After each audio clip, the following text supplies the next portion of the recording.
is shining, I knew it would. The world's a playground, I'm in the clouds. Let me show you what it's all about. Check it out. I'm gonna light it up, yeah, I'm gonna light it up. Check it out. I'm gonna light it up, yeah, I'm gonna light it up. Just check it out. I'm gonna light it up, yeah, I'm gonna light it up. Let me show you what it's all about. Check it out.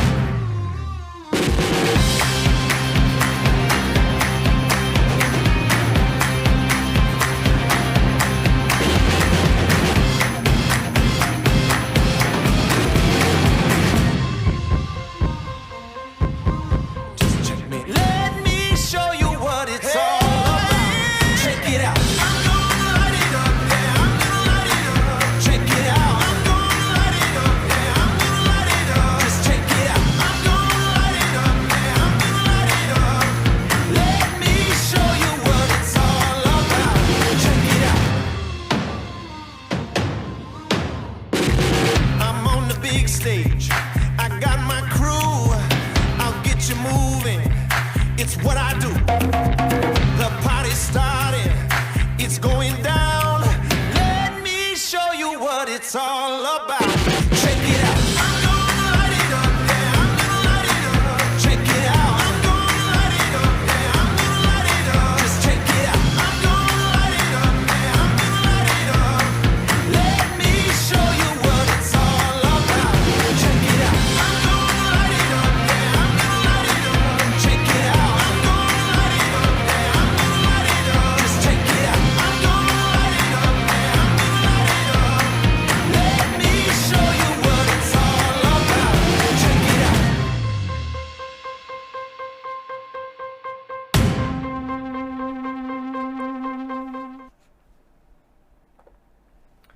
Hey there, hi everyone, and welcome to this live stream from Bajaao. We are here with two incredible individuals, good friends of ours. I'd like to introduce to you Mr. Jai Row Kavi, and I'll also introduce to you Mr. Kuber Sharma. So what are we going to do today? Today we have a gorgeous drum set up. We're going to talk about Jai's choice for drums, choice of heads, choice of sticks, cymbals, whatever you guys want to know from him, please, this is the right time to ask. Then we dive into what mics we've got placed on the drum kit, and after that we're going to have like a nice little listening session. We'll try out various microphones, we'll try out the room mics, overhead microphones, various combinations, and we'll see kind of what works best. And right at the end we'll do a surprise playthrough of three very famous, very popular songs.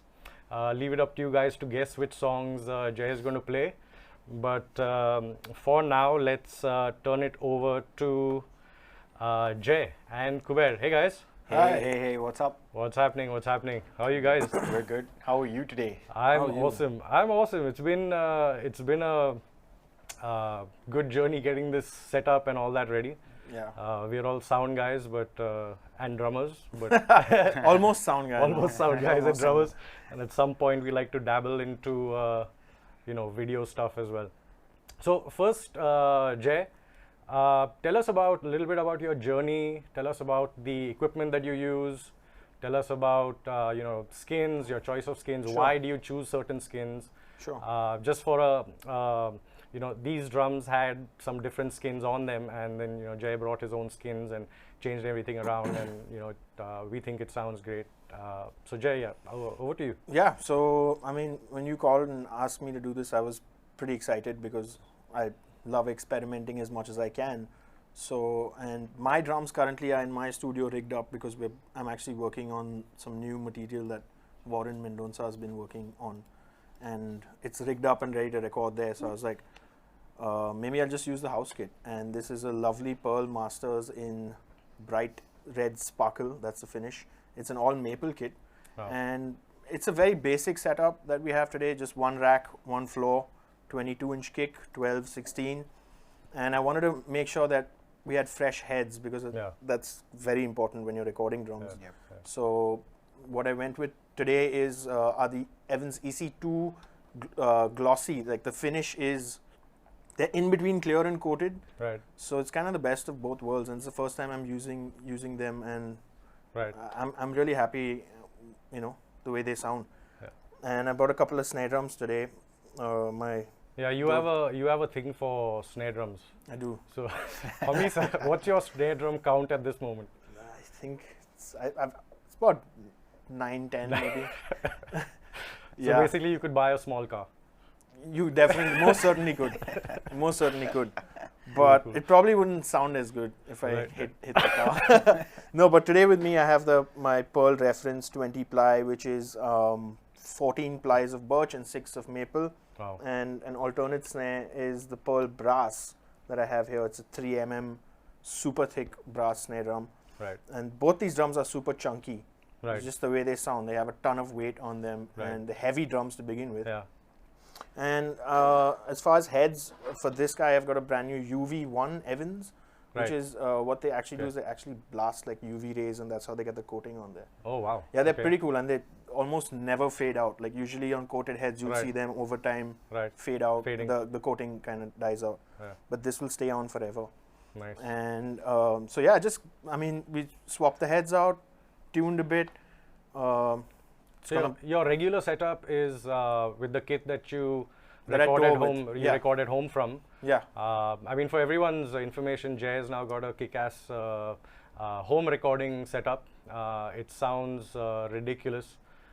It's a small room, but it's treated quite well. Yeah, I got really lucky with the way it sounds. Yeah. Kapil Thirwani actually Yeah.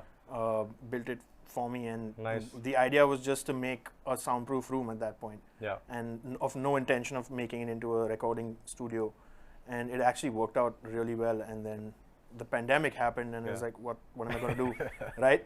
There's only so much you can watch Yeah, stuff, and yeah. it's like, okay, I got to do something. Right. And that was the best time, and I called you guys for help, the both Yeah, of y'all, and yeah. Warren.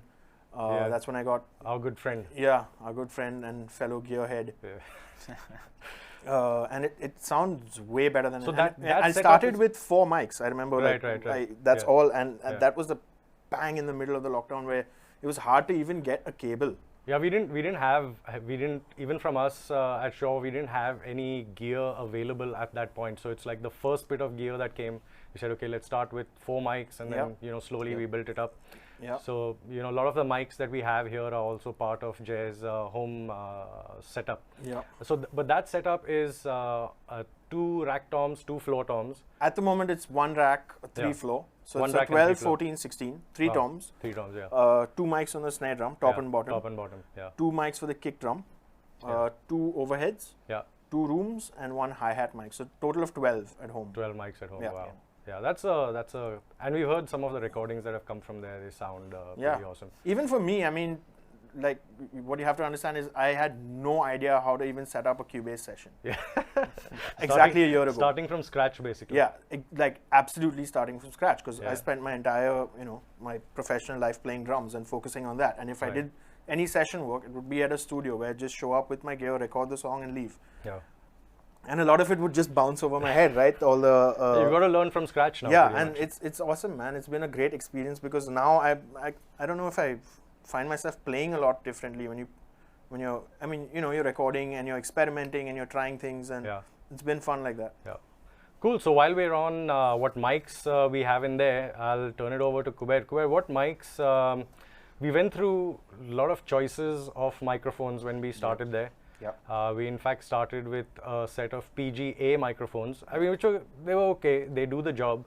You know, if it's something that you're setting up for the first time. They were surprisingly pretty good. Yeah, actually. surprisingly pretty good. And, I mean, and we had a 57. You have to have a 57 when you start, right? yeah, I think it was 157 mic, one kick mic, 1 snare mic, And 2 two- overheads. yeah. So it was, I think, a 91 and Yeah. then PGA 181 for the 181 overheads, for and the we were overheads. using a 57 for Yeah, the snare yeah, at that time. So cool. What do we have going today? What mics do we have going in today we have quite a good, interesting setup actually. We have, let's just start with the kick drum. We have a Beta 91A Yeah. and a Beta 52 in the kick drum. They're both Yeah. pretty much like over each other. Like, Right. one is sitting on the pillow like Yeah. you would typically keep it. and then the other one is just sitting right over it. And what's the benefit of that as opposed to maybe having the mic outside? So definitely you lose a little bit of low end when you take the when you keep the mic in, like I kept it, the Beta 52, but it's kind of perfectly in phase with the in mic, so I don't really have to flip polarity, and I don't have to try and get them in time, so that you know that way you get fuller low end. It's like the in, to put it short. It's a common trick actually, even for live sometimes when there's a pillow inside and it's difficult to get the 52 in, you just put it on the pillow right next to the 91 and as in the same line as possible so that you don't have to worry about phase so much. See, aren't you impressed? I know that. Yeah, Jai knows what phase is. That's wild. That's crazy. He knows what phase is, he knows how to record on Cubase, he knows how to set up a session, how to EQ, how to compress, like he's a champ. Although it did take me about 3 months to learn how to punch in. Whatever time it takes, as long as it gets the job done. Cool. What do we have on the snare? So on today? The snare, we actually have 3 microphones today. For the top, we have 2. We have a Beta 56A and we have a secret weapon KSM9. Which is where off late we've been experimenting with that mic a lot, and it's turned out to be like quite a revelation because.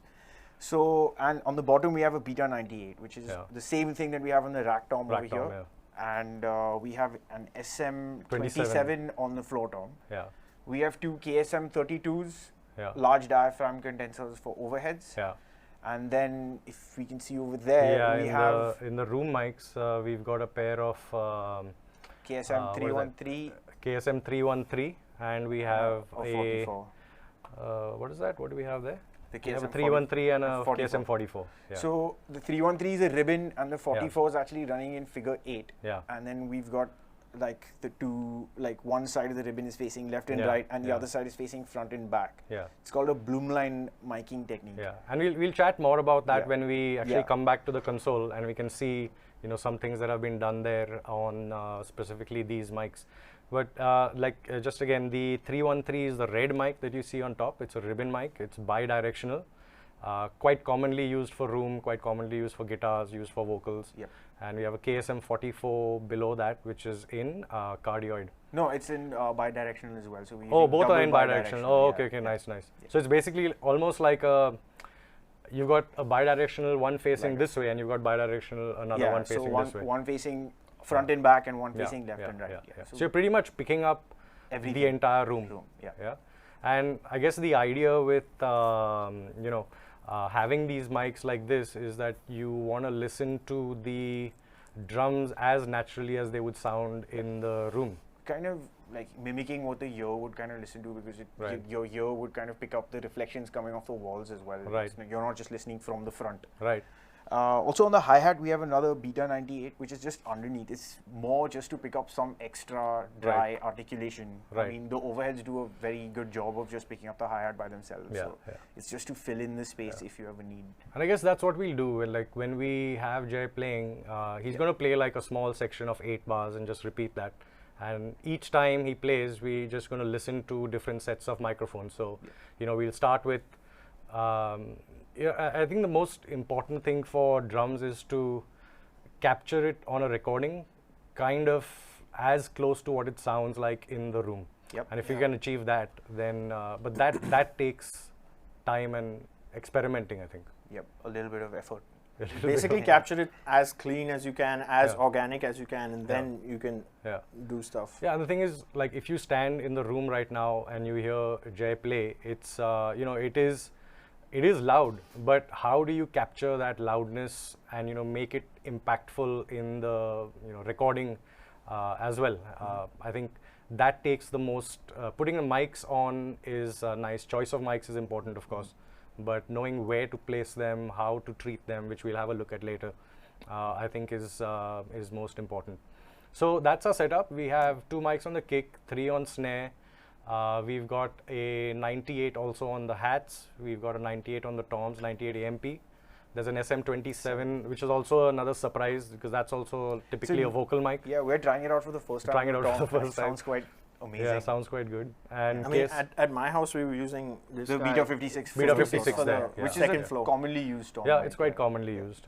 Both, I mean, the 56 is apart from the 57. If you're using something else, most of the time it will be a 50, Beta yeah. 56. We actually did the 56 because I mean the 57 is pretty commonly covered as a snare mic. Yeah, no one wants to listen to a 57. It's so done. we did a 56 and then Yeah. we're going to compare it against a KSM 9. Yeah, the KSM 9 I think for us was quite surprising Yeah. because it's typically a vocal microphone. It's I don't know if anyone's put it on a snare before. I hope people start doing it now.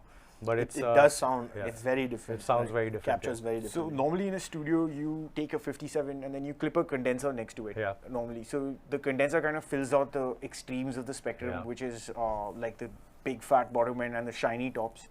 This mic seems to have like both. It's like having two mic clip, but you only Yeah. have one mic. So Yeah. that was the thing, more than anything else. more than anything else. Yeah, yeah. And fair actually, I have some. I mean, I tried to get small setup, but a variety of sounds going. So I've got enough. drier hi-hats, I've got a loud ride, loudish ride, and a big 22-inch crash. And what I do want to show you guys is just throw on some mutes and change the entire Yeah, the yeah. way the drums Drums sound. sound. Yeah. I mean, that's you know, part of this exercise is also, of course, to listen to the microphones, but also know with the same microphones, with not much settings changed, and we have some settings going here. We have some EQ and all that kind of stuff. But how you can radically change the sound of the drums to fit a different style of music. Pretty much through damping without actually changing anything on the EQs. Yeah. Just damping in mic blend can Yeah, completely yeah. change the way the Yeah, and for that listening session, we've got 3 songs chosen. One is They're not entire songs though. They're not just entire little songs. clips. They're just they're clips. One is a never mind. Let's not say. Yeah. We'll go to that I later. can, yeah. Okay, talk cool. about that. So I'm going to call Kuber over here now, and we're going to start listening to some microphones. Yep. Let's do it, man. Let's do this. Let's do this. Thanks, Kuber. You're welcome. Yeah, I hope you guys. It would be a good idea to have like a pair of headphones, because that's the way you'll probably. It might not translate too well on like a what do you call it, on a phone or a laptop. But if you have a pair of headphones, that would be great. Just connect it up. Rock and roll. Turn up the volume and let's have some fun. Yep. So we're now going to listen to the drums, and we're going to listen to just the overhead mics to start out with. Just the room mics to start with. Actually. Start with the room Yeah. mics. Okay, we're going to Real start. quick, with- I just want to say there's like no dampening on the toms. Like I said, these are EC2 frosted, so they're kind of on the drier side, warm. And on the snare drum, I do have a little piece of cloth that I have lately found works best for me. It depends on the situation. Yeah. Like this room, I came in here with this snare drum and it's pretty loud. I can show you what it sounds like with and without the cloth. Cloth, So yeah, we can yeah. do that as well. Okay. So cool. Let's. We're gonna now turn off our mics. Otherwise, if Jai plays through our labs, everyone's gonna get deaf, including us. So let's switch to. We're gonna first listen to Just the the room mics. So I'm room just gonna mics. play a simple groove for you Yeah. and just Yeah, 8 the room bars, yeah. mics you can see in the inset right now. So it's the KSM 313, the red mic, and the 44 that's below it. So yeah, let's go. Let's Yeah. listen to rooms. Yes, Give us a second to turn you up.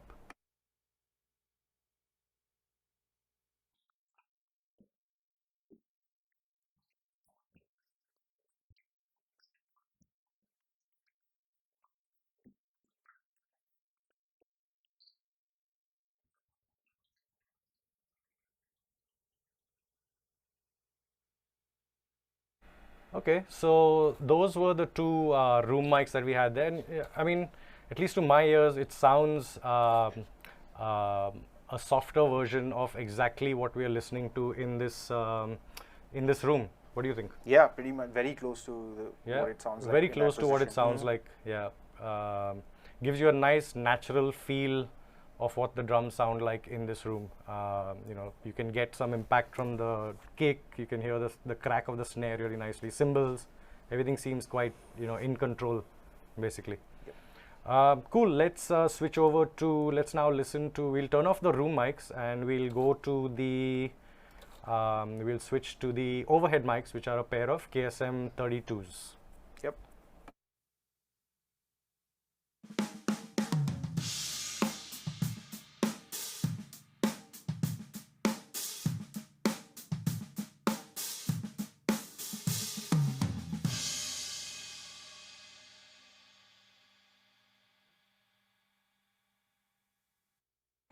Yeah, cool. That was. What do you think? That actually captures the kit really nicely. It picks up everything. It's got like, it definitely focuses on the cymbals a little bit, but I can still hear like the low end on the snare. I can still hear some kick drum fatness coming out of it. Right, right. Quite, I mean, very, very full frequency. And Yeah, very nice. You can hear the snare drum pretty clearly. Pretty too. clearly, I mean, yeah. A very natural sounding snare drum coming through those. And of course, like, the higher you are, the problem with my house is we can only go about 54 inches from the snare. 55 maybe. I think today we did about 62, 63. Yeah, so they're pretty high. Yeah. How did you measure the distance of good old tape? Yeah, you take a measuring tape and you find, say, I don't really go by any ratio, but like you can take a measuring tape and you measure the one out on the left of the drummer first from the snare. The idea is that the snare is not on the same plane because one overhead is further away from the other one. Right. So the one on the right of Jai is actually lower than the one on the top, and they're actually equally measured with a measuring tape. Right. That way the snare stays in the center of the overhead sound rather than leaning over to one side, which is typically the left. And that's actually a problem later on too. It's not a problem, but it's again tough to sort it out later on. Yeah. You can have phase issues. You can have phase issues definitely with that. Phase of the, once you actually introduce the kick drum along with the overheads, if things are, you need to, be aware of phase over there as well. So what do you want to do now? You want to do... Let's fill in. Typically what you would do is, if you had a 3 mic setup at home, you'd put up 2 overheads and then you would fill that in with a kick drum mic or 2. Yeah, so cool. let's just do that. Yeah, let's do that. I'm going to unmute the overheads and I'm going to unmute the kick drum mics and then Jai is going to play a groove again. Yep.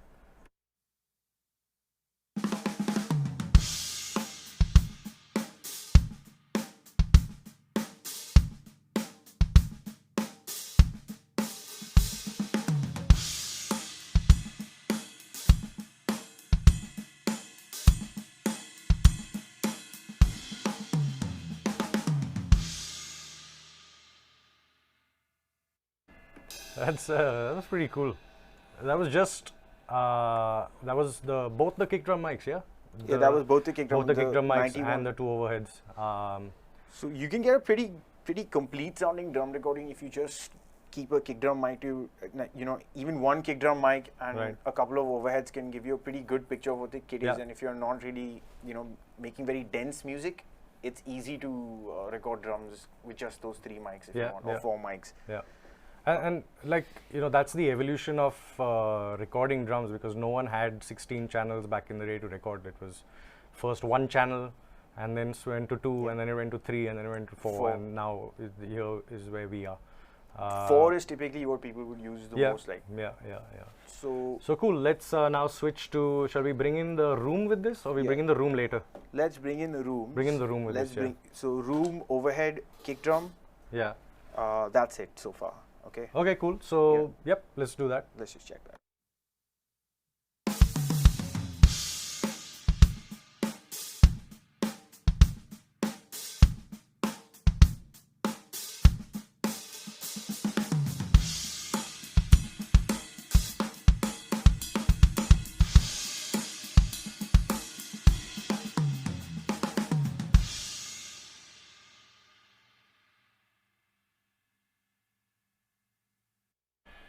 Yeah. Yep.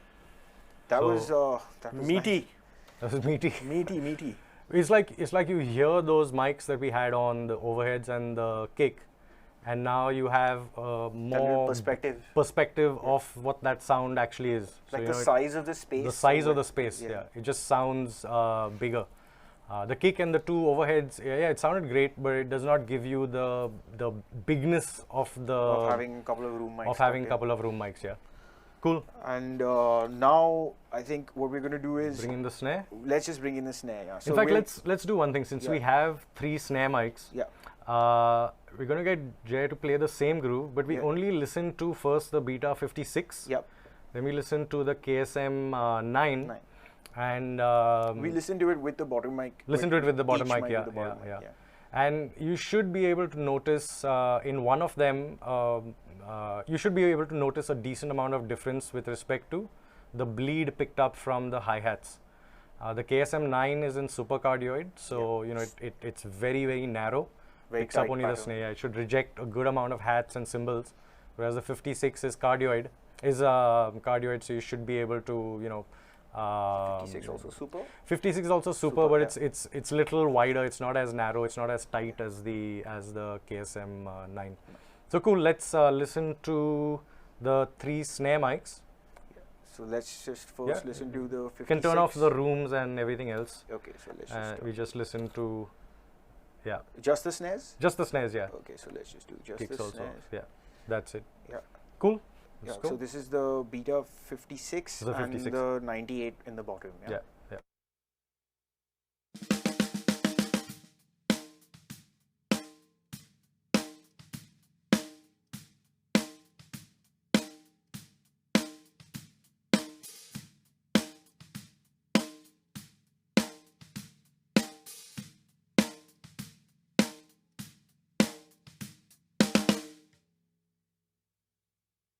Okay, so there's no gating on the snare. There's nothing. This is pretty. As you can see, it actually does reject the hi-hat a lot, and it's not picking up as much as it like ordinarily a regular cardioid mic would. Cardioid mic does. Yeah. But now we can just listen to the KSM 9. Yeah. Same. Our new favorite. Yeah, the new favorite. I think everyone will notice that it's a lot thicker and brighter both at the same time. Yeah. And this snare, in fact, it's got so much low end, natural low end from the sound, and I think the KSM 9 does a little more justice of picking that up. capturing, Well. yeah. Yeah. So let's just do. Yeah.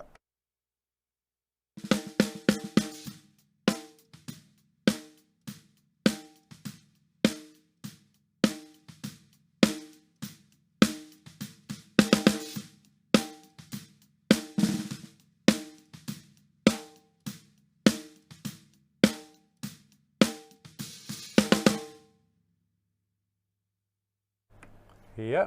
Yeah, that Definitely a difference in tonal quality. was a lot fatter. A lot fatter. Yeah, it's a 6.5, so it's deep and it's a super thick shell, Yeah. and it's tuned kind of towards the higher side of things.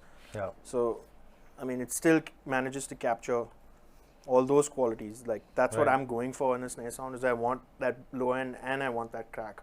Right. So that's even if you hear cross stick, Yeah. you want to check that out and see what. Yeah. the, Let's try cross stick let's with. Do you want to keep The KSM 9 again, KSM and we'll 9? go back. Yeah. Yep. Yeah. Okay.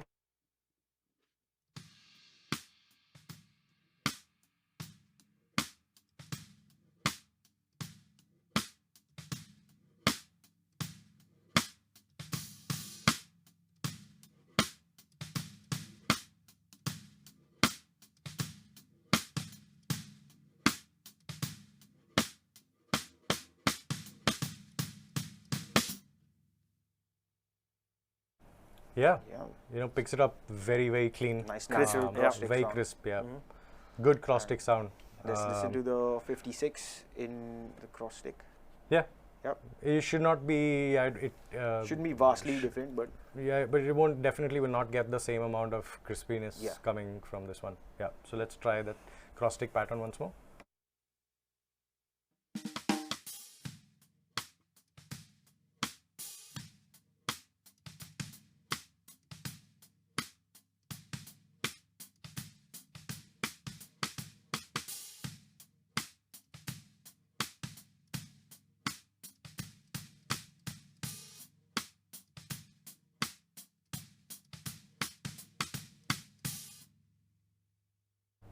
Yeah, definitely different. Definitely. less definition. I mean, Yeah. it sounds good. It sounds still quite Yeah, thick, but like not the same level of Yeah. detail as the KSM Detail. 9. Yeah. The detail. I think the whole game with having mics up and the choice of mics is just the attention to detail, picking up the nuances, especially when it comes to drums, because things like ghost notes, Changes the texture. changes the texture. It adds a lot of a lot of vibe. If you don't hear those ghost notes, then it's like a little defeated. Yeah. You're cheating the drummer basically. The performance. Yeah, that's the goal, right? If you're trying to capture everything that the drummer's playing, Yeah. as clean as possible, and so Cool. Yeah. So let's switch to the. Let's check out the tom mics. Yeah, we'll get the rest of the mics also on now, like the. Let's listen to each tom one by one, and then we can get the whole kit Yeah. with everything Yeah, blended yeah, in correctly. yeah. Maybe even a little bit of reverb. Yeah. So we'll start with just the tom mics on. Yeah. And we'll get Jai to play a little longer, and then we'll, as he keeps playing, we'll turn on all the other mics. So by the end of it, the last few bars, you should be able to hear the drum kit in entirety, basically. Yeah. Okay. So yep, let's Start with the tom let's start mics. with the toms, and then we'll open all the other stuff. Yep. Let's go.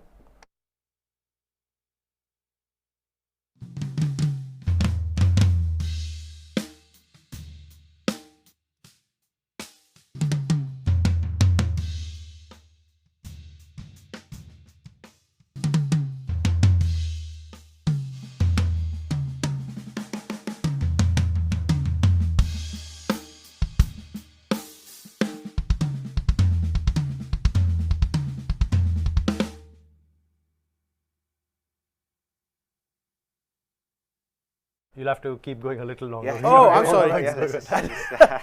Oh, okay. So we're almost there. Are We you got a few sorry? more Were mics you to- riding the other mics up as well? Yeah. No, Oh, we're turning up okay, all my the bad. other stuff as well. My bad. Yeah. Sorry. Yep. Cool. Go for it. Go We'll ahead. continue from Yeah. here. Yep.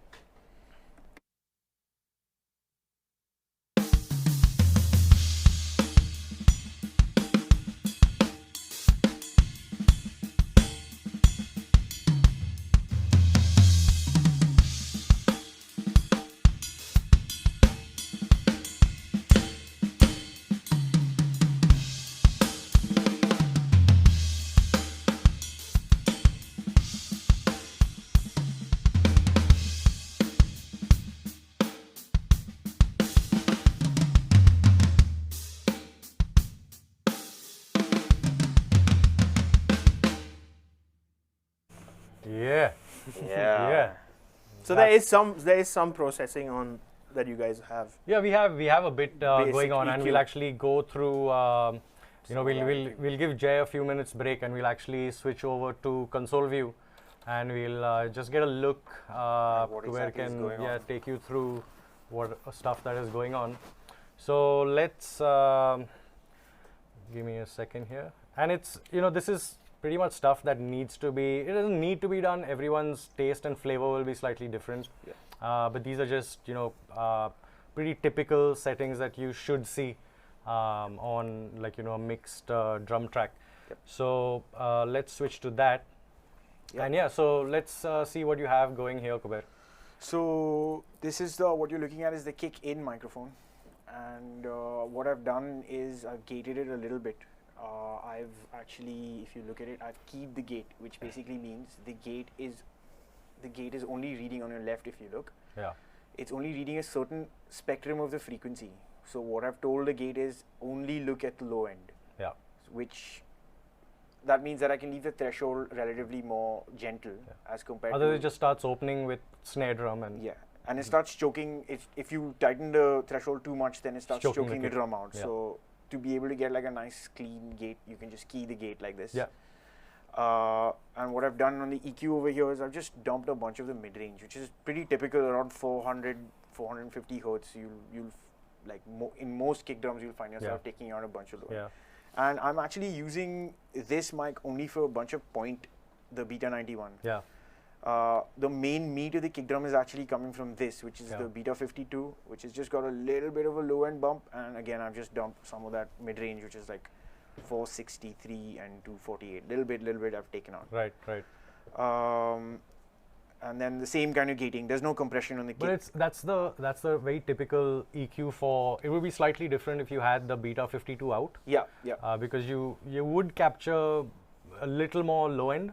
But less top end. But less top end, less attack. And like for studio, having it outside works a little better. Again, it depends on the style of music you're doing and whatnot. But for live application, specifically for Jai's style of playing, I think this having the 52 inside seems to work a little better.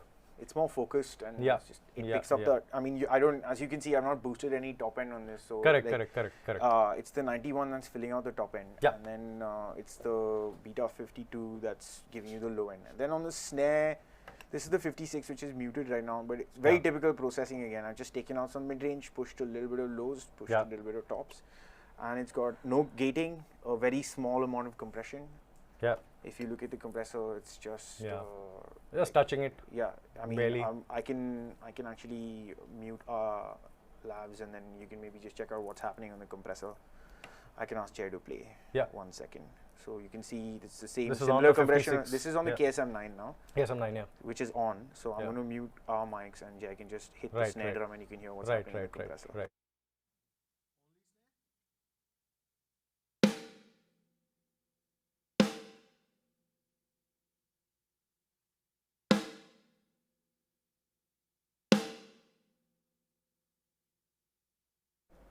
So you can see very it's just subtle.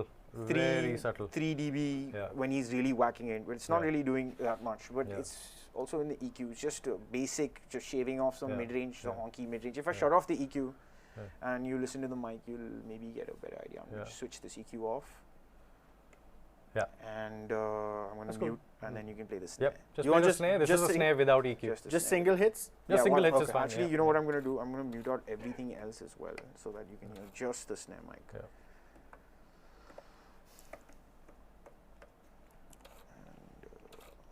Yep.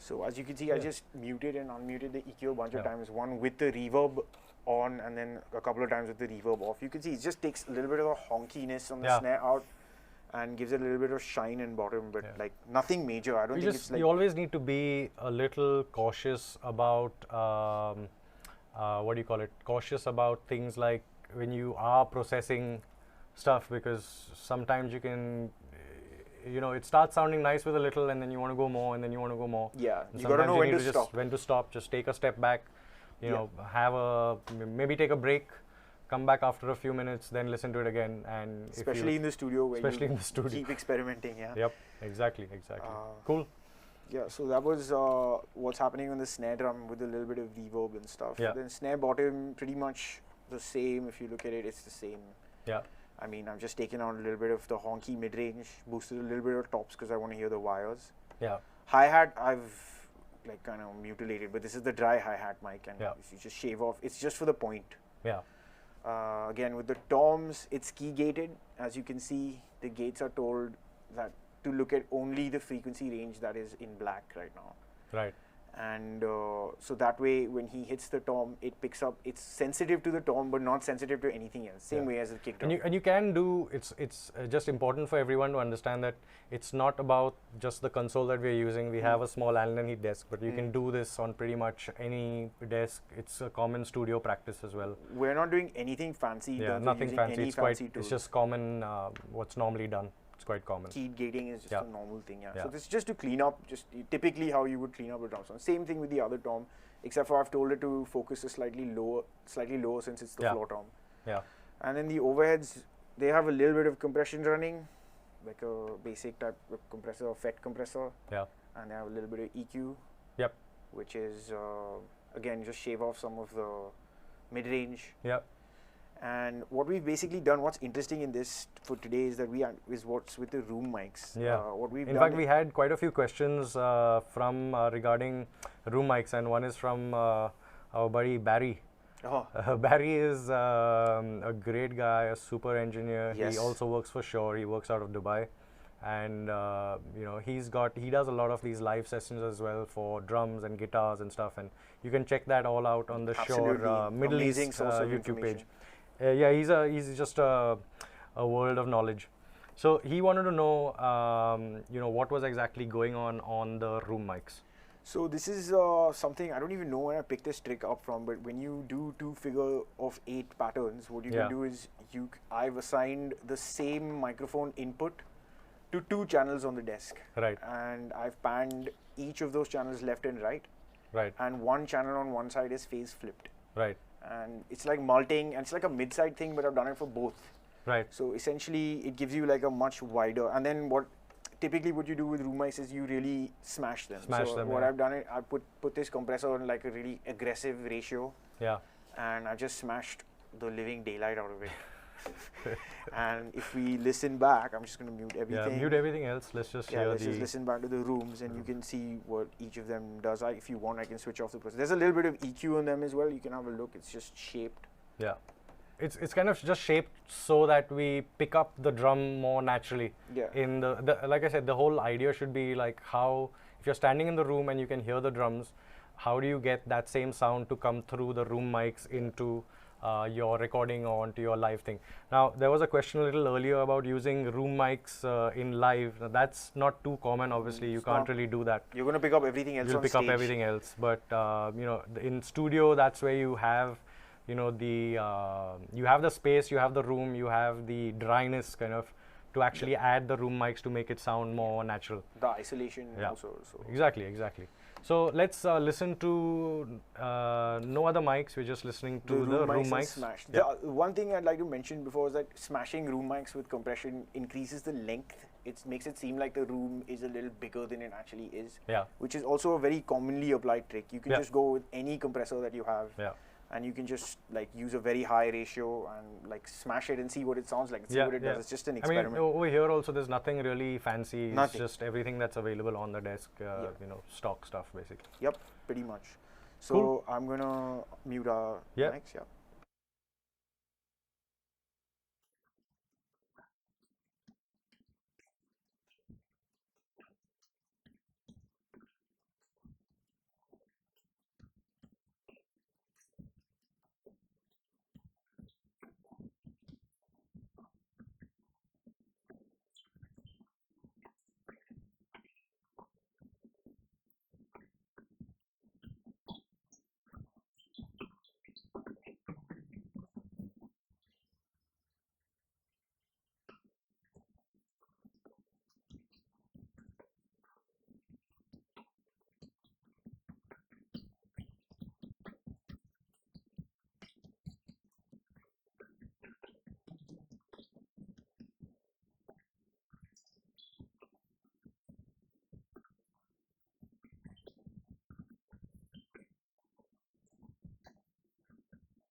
Yeah, so I in between I switched off the compressor so you can kind of hear what the compressor is doing. Kind of knocks off a little bit of the top end as well, but it's just mostly just extending the length of the room and maybe even bringing the level down a little bit. Yeah, exactly. It's just a very, like if we were to take out our headphones and maybe I don't know, it is quite loud in here, but if we were to take out our headphones, that's what the drums actually sound like in the room. In the room, yeah. So that's basically with as far as the settings for the room mics go. And what should we do now? Should we? And the last thing that you put on the drums is a reverb. Little reverb, yeah. Typically, I've just used the plate which is available on the desk again. And then what I'm going to do is I'm going to unmute everything. And you can just listen to the whole drum kit in context with the reverb quite high, and then I'm just going to bring the reverb down to an appropriate level so that you guys know like typically what it should sound like. Right. Yeah, muting the bells. Yeah. Jai, give us some grooves.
I think everyone can tell that the reverb just adds that little extra explosion in the sound if you're really like looking for it. It's again just a basic. I mean, you can get a lot of that room sound from the room mics, and that's where you need maybe a little less reverb in the studio, but you need a little more of that reverb when you actually go live to make that room sound. What's a common technique that we normally do, which is you have a group for the drums, you run that to a reverb, a small reverb, make it sound like a room, and then you mix that back in with the dry tracks. Like, that's much typically what we do for live sound.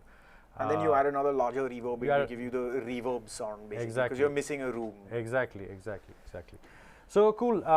If you guys, I see like a bunch of questions here as well, but we'll take those in a bit. And if you guys have any more questions, please type them down here. Whatever we can take, we can take. Else, we'll reply to the questions on the feed tomorrow. So let's just hear the entire kit now with all the mics on, with the reverbs, kind of in a finished kind of state. And after that, we'll get into actually listening to the drums mixed in against some music, basically. So let's do that.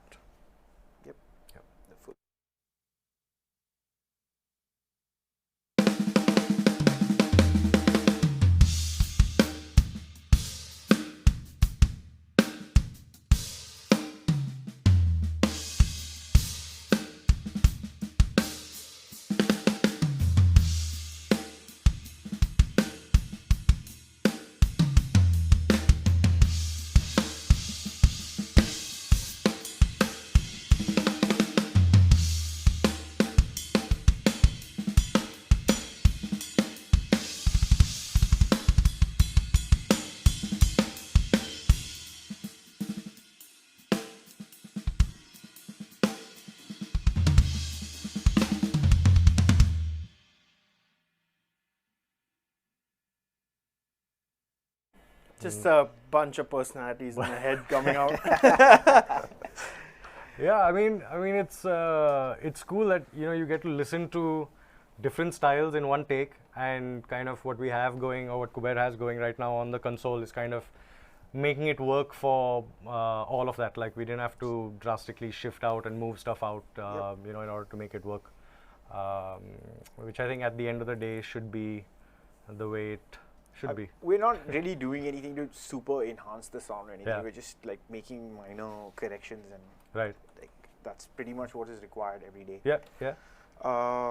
Maybe we should listen to this against some music. Yeah, we'll listen to that. I'll take a few questions. We have one from Joel, which is basically if he's streaming from home, which is actually what you, Jay, started doing at the, you started doing lessons and streaming from home. You can very easily go with just a pair of room mics. You can go with just a pair of overhead mics. Something good enough. You can use that even for teaching and for instruction and whatnot. A kick. I think the overheads which should do. Yeah, the basic 4 setup that you were saying would work ideally. Great for something like that. And in fact, it's quite easy to set that up. Have all the mics coming into like a 4-channel sound card that can go out via Zoom, and you can do instruction that way. You can stream live to your Facebook and YouTube. You can even use some of the sound cards and stream straight to Instagram if you want. Like, it's definitely you don't need like all of the stuff. If you're working from home, 2 mics, 4 mics at the most should be more than sufficient. Sorry, I'd like to add, I mean, what we did that really helped me was he actually mixed my drums from his house. Because that's how you'd be hearing them on, like, say, Zoom. I did a Zoom mix. So it actually worked out really well. Because why we were on TeamViewer? TeamViewer, sharing screens. And you can share screen on Zoom as well now. And then, Yes. added the right reverb, bunch of, stuff like that. So you actually listen to it like what it's in fact going to sound like when you're actually streaming. I mean, the worst thing is if you go through all the effort of getting all the kit and then it it doesn't translate well. On the stream. It's a little pointless. So shall we listen to? Shall we listen? We have some more questions. Thank you, Bajaao and everyone else for this workshop. Sunil, Pro Sound and Lights, you're most welcome. I'm sure at some point the other three of us have kind of worked probably with Sunil. I don't know where Sunil's from, but probably. Most definitely have worked. Yeah. So cool. Let's listen to some songs. And Clips. Let's some call clips. them clips. Yeah, they're not since songs, we they're don't- clips. Yeah, I'd love to play songs, but I don't think we have time. Yeah, to we do don't have too much whole time to go songs. into that. But the three clips that we've selected are all very different. And that's just to show you, different styles. Not only, I mean, I remember Jai starting in where was it? Pin Drop Violence many years ago, which was metal. And now he plays with Blackstratblues. He plays with a lot of bands. So we'll listen to three clips. All three clips are completely different, and we'll see how the drums translate with the backing track. Yep, let's listen to that. The first song, you guys can guess what song this is and let us know.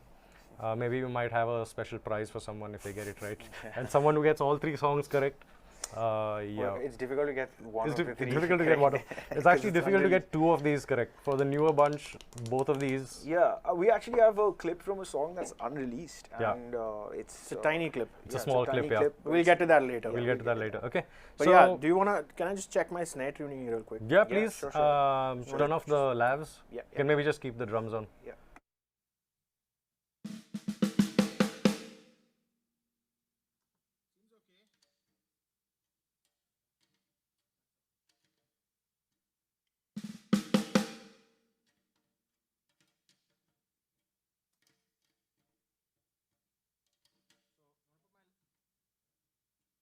Yep. So I did drop it here for this song because I like the way it sits.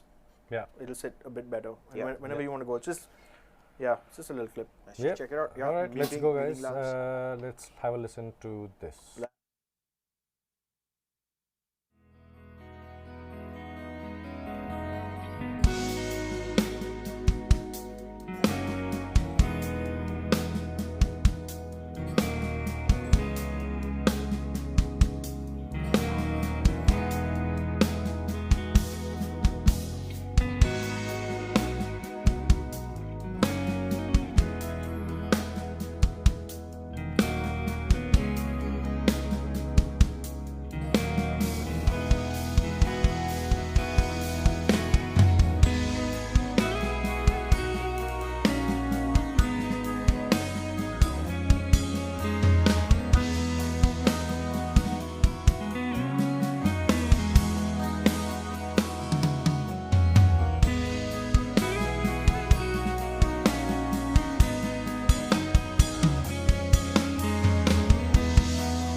That was a song by Slayer.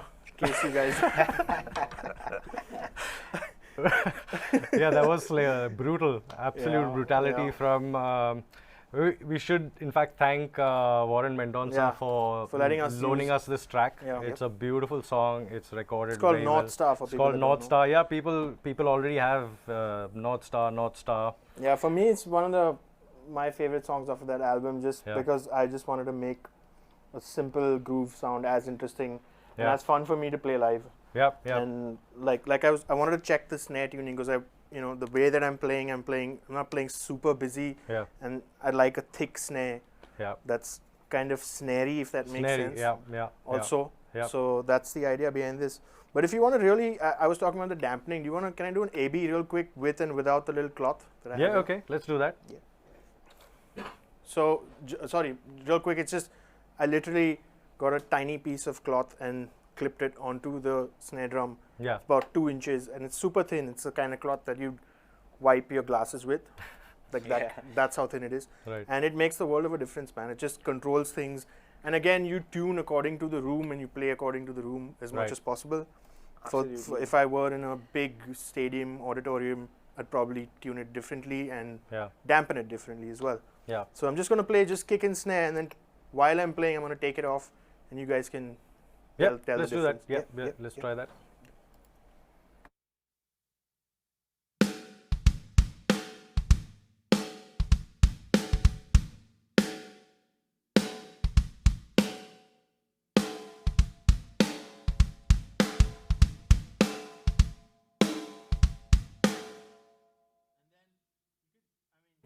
Yeah. just you can tell the Yeah, you difference could tell right it away. immediately. And there's nothing, there's no like, honestly, there's no like right or wrong way. It's just what works for you personally. It's just a personal thing. Yeah, today we weren't looking for so much ring at the end, But again, say I could make this interesting, right? Okay, the way to do it was, let me see if I can tweak it up a little bit more and loosen the snare wires, the hair, and say I want to play with that ring. Let's see how that works. And what mic? You have all the mics on now? Yeah, everything's on. Yeah. So cool. I just you can just play tweak the snare drum a bit higher. Got the snare wires tad looser, and just play with that ring. See what I can do with this tuning bit. Yeah. Okay, let's go.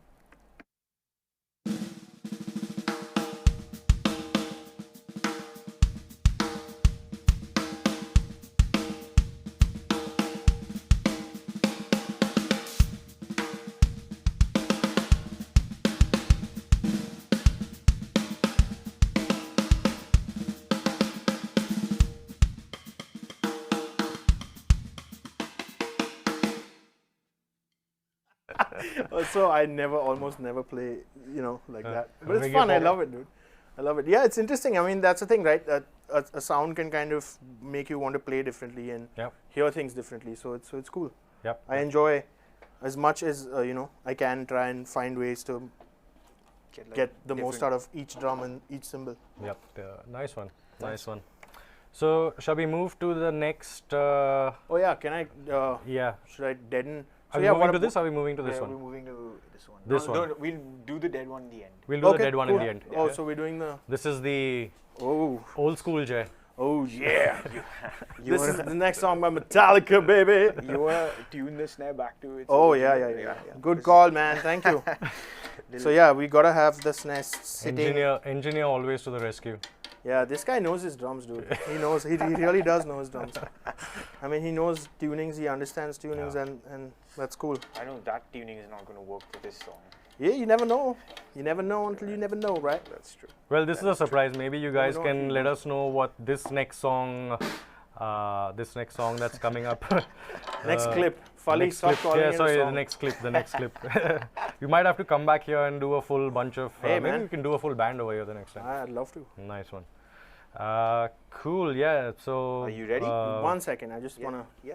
Just The kill snare my- has kill my more mic. ring. That's true. Kaustubh says, how do you zero in on a snare tuning for a song, and what points do you keep in mind?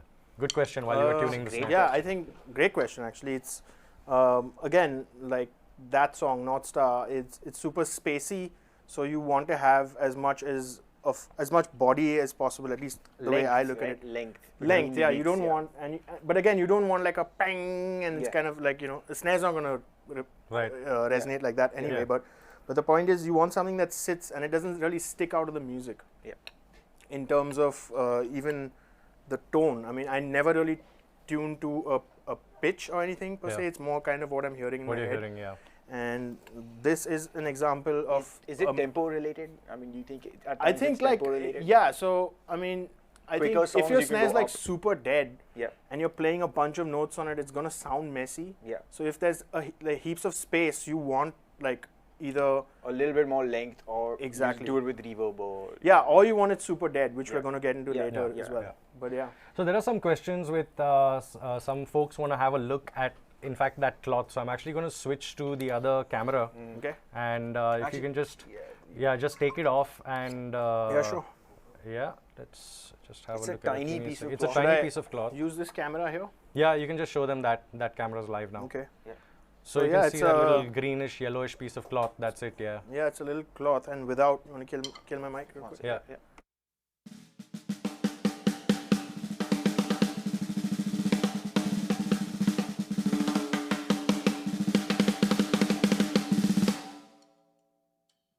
And nothing wrong with that sound. Yeah. It's just I want a little more control over how I play today or how I'm going to play. Again, it's a song. If it's a long show, you might have some songs where you might pull it off because it works for that song. In other parts, it might come back. So it has to work with what you're playing. Like absolutely. That's the and bottom line. What I do is I literally just take. What sometimes works is just a T-shirt, and you may want to get into just this part of the drum. But what I'm doing today is literally place it here about an inch. It's covering about an inch of the drum. Yeah. Use these little clip things. Paper clips? No, they are lapel clips. Okay. Fancy. But you can use paper clips, yeah. Yeah, Anything to just, And make sure it's kind of evenly placed, just like that. yeah. Kill the mic, please.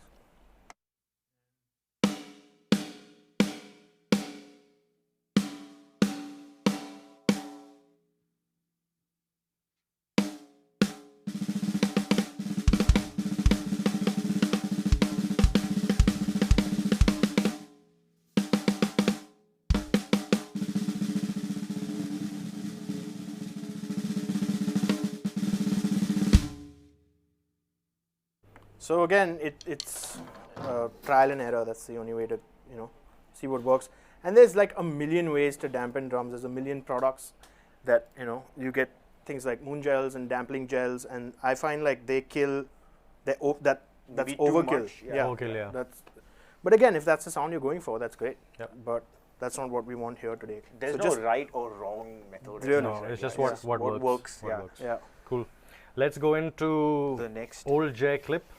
Incidentally, clip. this song has also been composed and did you record it and played Yeah. on by the Yeah. gentleman sitting next to me. This Kuber, is, this is one of Kuber's songs from his band Pangea. We used to have a lot of fun mixing Yeah, this Polly song used to be a live. front of house engineer. Yeah. Yeah, that was fun. It was great not having any vocals. Alright, cool. Let's listen Just to a this little, song. yeah. Yeah. Yeah. Well, the idea behind this was to show you. I mean, again, same room, same mics. I'm not really going to do much, but I'm going to be No playing. change in EQ. The just- music yeah. requires me to play loud and consistent, and that's Yeah. what I'm going to do. Also, I think to a point, like if you're just going for a drum kit sound and you tune your kit well and everything is phase intact and Yeah. it's decently gated in EQ and on, you can mostly just with the playing and little Right, bit the of levels tuning, and- the yeah. levels, it can like apply to many forms of music. I'm not saying one drum sound will work for everything, but I Absolutely. feel like generally if you follow the right, just make sure that everything is okay while recording, it should work for Yeah, for sure. a bunch of Sure, different types of Yeah, songs. yeah. Yeah. Alright, cool. Okay. So let's listen to this song. Yeah. Let's mute our mics.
There was some gentle. Gentle smashing. Soft. Oh, stop the click. Stop the click. Oh, the track's still Oh, running. no! Oh, fail. Okay. But yeah, the idea was to just smash, man, Yeah. on that. And No, I mean you could really feel the aggression now coming out in that track, and we've not really done anything. Nothing. It's just the playing that's kind of come in over there. that's exactly how I would play it live. yeah, I wouldn't necessarily record it like that. yeah, In terms of smashing the cymbals that yeah, hard. yeah. It doesn't really call for it if you think about If it, you think about it, because yeah. I could get that, but that's just the way that music's Yep. supposed to be played. Yep. And that's the fun of it, man. Cool. So we in fact have people. I see a few people here from Africa who say, yes, the little cloth trick. A lot of people thank you for that because it's not something that they've thought of doing before. But it makes basically he says tuning of the snare to get different sounds much easier and much faster. In fact, than yeah, exactly the cloth and whatnot. There's Tabai Datta that says thank you for that awesome cloth idea. So I think we're going to see a lot of people actually using this now. That's the easiest way. I mean, Yeah. it's inexpensive, it's efficient, Yeah. And if you forget your dampening system at home, you can just ask someone for a pair of Yep. Here's a good question from Joel, and what we'll do is we'll let Jay set up for the next track, and in fact for that what he's got going is he's in fact going to what do you call it? He's going to change out his snare drum and a ride as well. and a ride as well, because the next song requires a different snare sound, a different ride sound. Completely different kit sound actually, but it's mostly just to do with the damping. The right? damping, yeah. So while he gets on with that, let's take some questions, and this is a nice one from Joel. How do we make sure that the cymbals, he says are harsh, but he means are not harsh while smashing them, which is a great question, in fact. Two-part question, I think, or two-part answer. I feel like one is in the playing. I mean, if you look at Jay's technique for playing, even though he's hitting the cymbals with some, he's making them loud, he's not hitting them in a way where they sound harsh. Yeah. The other thing is, if your overhead mics are too also, close, they are really good cymbals. They are really good cymbals. They are really good cymbals that sit real. Like this is a 22-inch crash. Yeah. And it's not. I mean, it just sits really well. Absolutely. Yep. And there's nothing brash about. Did we run everyone through what cymbals you're actually using? No, I can get into that. Yeah. In a So second. once you set up, we'll get into that first, Sure. so that people know what cymbals you're using. The other thing is, I think, is that you should get enough height on your overhead mics. If they're too close, you're likely to experience some harshness in the sense that people tend to get. People tend to look at overhead mics. For live application, I can understand, because you're trying to isolate everything and you're trying to prevent other stuff from bleeding into your microphone. Yeah, but exactly. in the studio, if you don't get enough distance, Right. then you're only looking at cymbals, with your mic. I mean, that's basically what it's primarily going to pick up. Okay, so what do you want to, are you tuning or you're putting the... Yeah, if you want to just kill my mic for a second. My vocal mic. Your lav is on, you can speak on that. Oh, okay. The No, drums are I off. just need to. Drums are turned off for Okay. now. That's fine. I'm just putting on the bottom mic. Yeah, go for it. Your mom says hi. Oh, hey. So what else do we have as far as... we have a lot of drummers on this stream, firstly, Jay. There's cool. Quab. Cool. A lot of people that I've seen before this as well. So here's a question. Does gating the drum kill the dynamics? Very good question. Yes, it does. It doesn't kill the dynamics, but you have to manage bleed and not. So what I was talking about earlier, if we can switch to the screen again. This is again. There we go. Right. Yep. So now you can see what I'm doing on the console.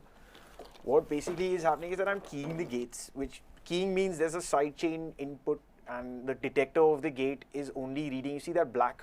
You see the black on the on the filter on the left. It says self-keyed and then one.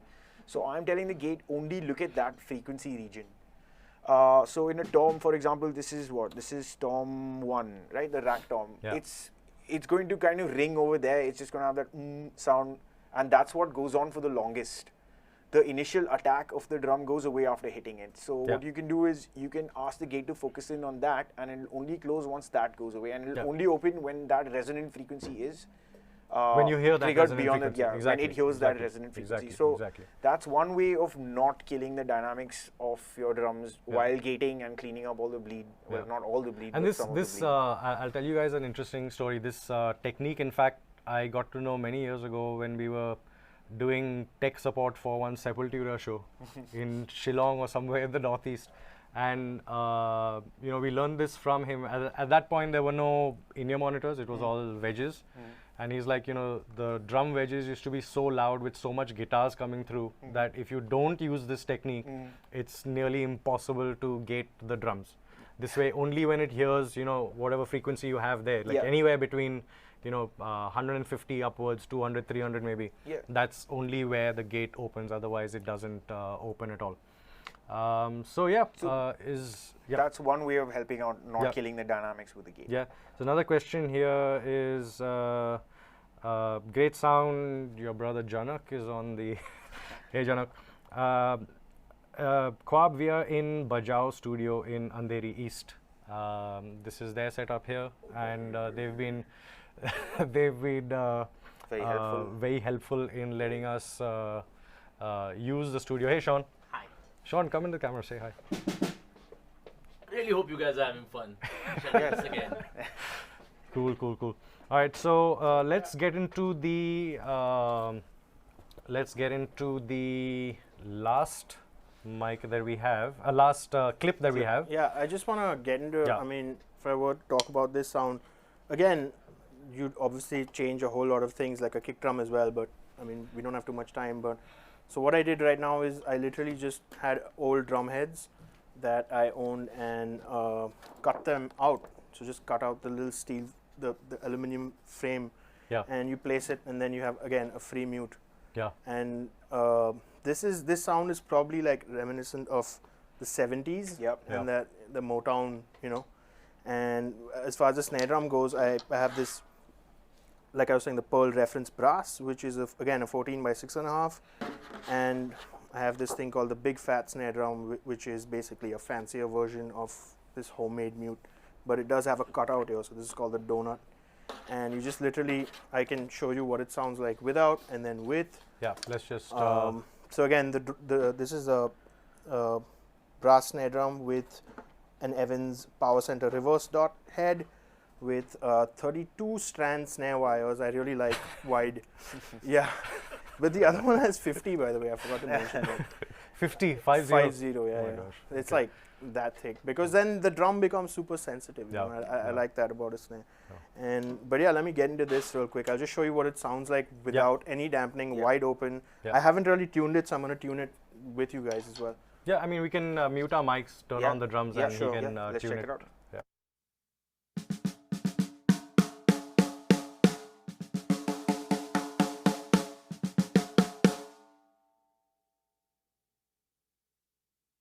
Yeah. As you can probably tell, it's a metal drum, so it's got a ton, of hank happening, which is the quality of metal snare drum, right? Especially So- brass. Yeah, especially brass. So what I'm doing is I'm literally just detuning it as much as I can go, almost little over finger tight, all over the drum evenly. This is one way of doing it, I guess, and then, You could do the bottom 3 lugs only and just yeah, completely exactly. leave them if you Yeah, want. But I literally want it to be as dead as I can right now, kind of in that zone. So this is what it sounds like, again, muted. Yeah. And then I'm going to loosen the snare wires more. So if you want to just mute so me I'm real just quick. going to mute the mics.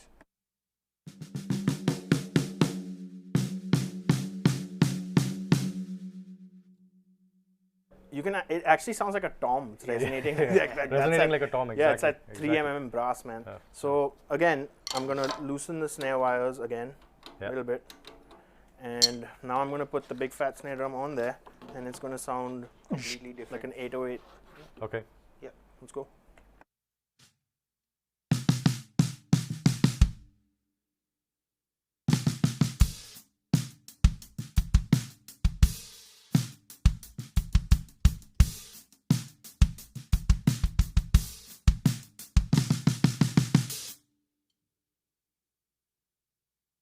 Yep. And a trick of playing that is also usually, I mean, when I play, I'm always hitting rim shots. Here, Right. I'm literally hitting only the center of the Center. drum. Yeah. No rim shots, because I'll show you the sound difference with that. And I'm also going to play the toms a bit, so just you guys know what the vibe is. Yeah.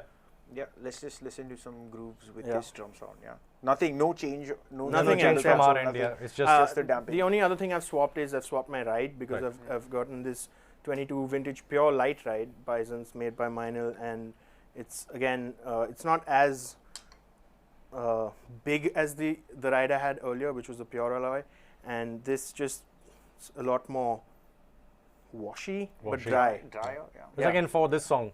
Works Yeah, it's for this just song yeah, that for we- this for this sound clip that we're gonna for do. this sound as well is what I Yeah. want to demonstrate, where it's kind of the old school Cool. kind of thing. 70s Yeah. kind of. Yeah. All right. So I'll just show you, with rim shot, without rim shot, little tom thing, and then we can go into the song. Yeah.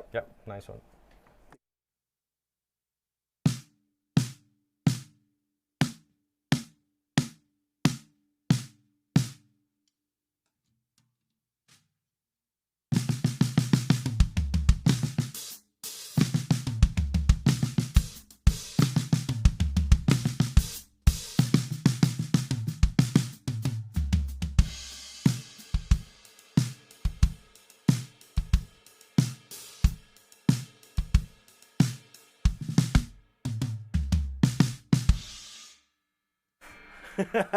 I'm trying to play like I'm trying to go back in my head and play fills that kind of sounded like that as well. Joel here says that sounds exactly like a sample pack, and that's exactly the sound that we're going for.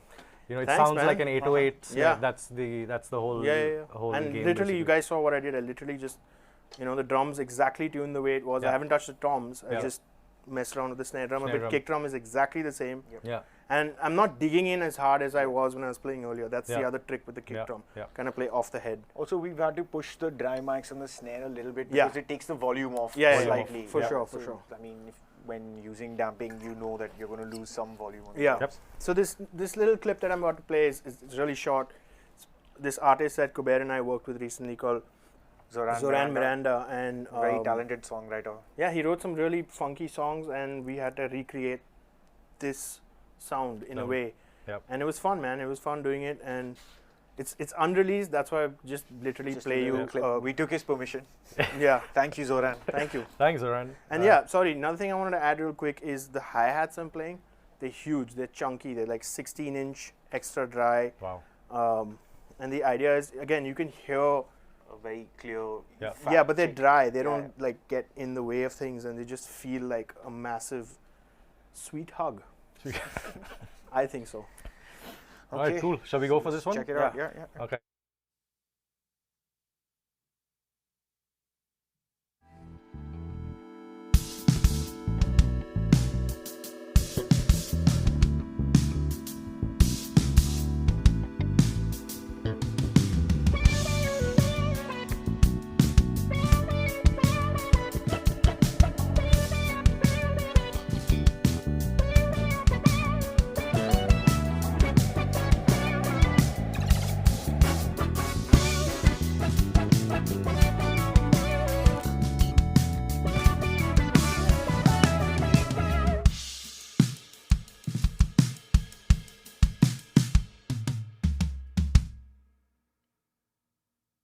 That's all the clip we had, but I was having so much fun. I didn't want to stop. Yeah, that's a great song. Like, you know, just something so different than what we. And what I do, it's different from what I usually get called for as well, man. So I had a blast doing it. But yeah, even like the way that I was playing, the posture, kind of change it up. And this was all still this song, in fact, that you recorded was recorded at home. Yeah. You recorded this at home. Yeah, with Kuber. Yeah. So I mean, stand by for when Zohran actually releases this. Not long. We're just in the middle of the animation video. And we had the lovely Rushad Mystery on bass. Oh my gosh, Rushad Mystery. Lovely. So that pretty much brings us to the end of this session. We have a bunch more questions, but we'll answer those questions offline later. You know, we'll spend our morning answering questions. So that's pretty much it from us. If you guys have any more questions or whatnot, please feel free to type them down, and we will make sure that we answer them very soon. Any parting words, Jay? Have fun. Have fun. This is it's never ending. That's the one thing. Getting drums, getting drum sound, recording drums. Yeah. It's never ending, and just be open to learn new things. As sometimes they'll be so far away from what you think you know. Yep. That that might blow your mind, and that's life, man. I guess. Yep. That's life, Exactly. Man. That's life. That's deep. That's deep, man. Cool. All right, Kuber. Thank you for having me, man. Yeah, thanks for having us. Thank you. Thanks, You're Shure, most welcome. Bajaao. Thank you guys for this watching. space, and honestly, I had a blast doing this, man. I've been sitting at home for a year, and I'm bored out of my mind. But this was fun to get out. Nothing better than chilling out here and just geeking out to tech and gear and. I could do this for like 6 hours, but I don't know if. I would do this. I would answer the questions for 5 hours. Sure. More than well. Hey, thanks, man. All right, guys. Thank you very much for joining us for this session, and we're going to do this session more often. The next one that we have coming up is guitars. If you have some recommendations of who we should get in to be part of the guitar session, again, please type it down here, and we'll make sure, we'll try and figure out if we can get them to come in for the guitar session. My name is Fali Damania. I work with Shure, and this is us signing off this evening. Have a great weekend, stay safe, and we will see you in 2 weeks. Take care, guys. Bye-bye. Cheers, guys.